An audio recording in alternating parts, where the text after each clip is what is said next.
इन दिनों doctor S Jaishankar का जलवा सातवें आसमान पर है। जिस प्रकार से उन्होंने भारतीय कूटनीति की परिभाषा बदली है, उससे कोई भी भारतीय अनभिज्ञ नहीं है और वर्तमान अमेरिकी दौरा इसी बात का प्रत्यक्ष प्रमाण है।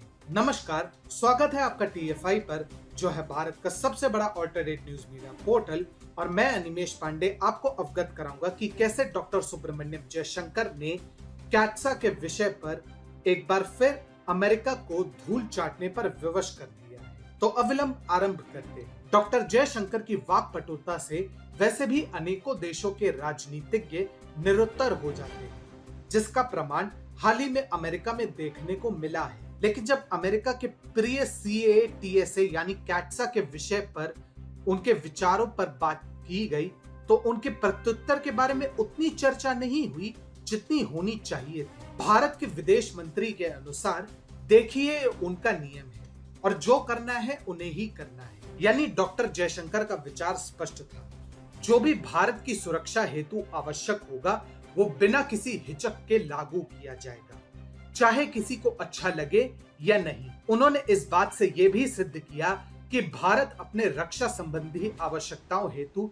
किसी भी हद तक जाने के लिए तैयार है और अमेरिका जितना जल्दी समझे उतना ही अच्छा। यदि आपको स्मरण हो तो कई महीनों से अमेरिका कैट्सा के बल पर भारत को डराने धमकाने पर तुला हुआ। अमेरिका का रुख स्पष्ट था कि यदि भारत ने बाइडेन प्रशासन की बात नहीं मानी तो एक के बाद एक आर्थिक प्रतिबंध लगाकर अमेरिका भारत के लिए आगे की राह बहुत कठिन करने वाला।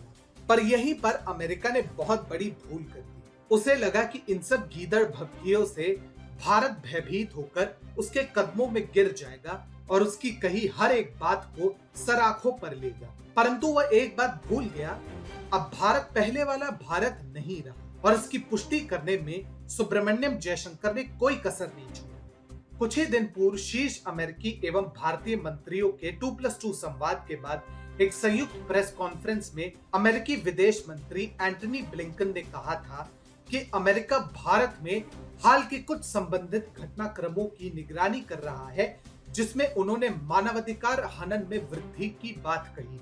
कुछ सरकार, पुलिस और जेल अधिकारियों द्वारा अधिकारों का हनन हो रहा है, लेकिन डॉक्टर एस जयशंकर ने भी कोई कच्ची गोलियां नहीं खेली। उन्होंने उसी प्रेस वार्ता में कहा, देखिए, लोगों को हमारे बारे में विचार रखने का अधिकार है, लेकिन हम भी समान रूप से उनके विचारों और हितों के बारे में विचार रखने का अधिकार रखते हैं। इसलिए जब भी कोई चर्चा होती है तो मैं कर सकता हूं कि आपको बता दें कि हम बोलने से पीछे नहीं हटेंगे। और मानवाधिकार का मुद्दा मंत्रिय स्तरीय बैठक के दौरान चर्चा का विषय तो बिल्कुल नहीं, परंतु बात यहीं पर नहीं रुकती।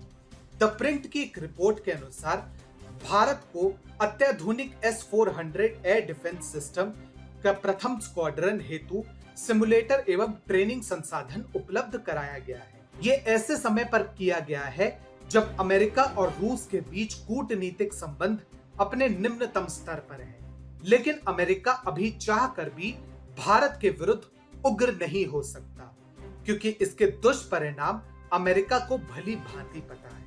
डॉक्टर जयशंकर कूटनीति से भली भांति परिचित हैं और ऐसे में वे जानते हैं कि कैट्सा की धमकी में वास्तव में कितना दम है। ऐसे में अमेरिका के एक और कूटनीतिक अस्त्र की हवा निकालकर डॉक्टर सुब्रमण्यम जयशंकर ने सिद्ध कर दिया कि जब ड्रैगन की खोखली धमकियां उनका कुछ नहीं बिगाड़ पाई, तो बाइडेन प्रशासन की क्या हस्ती।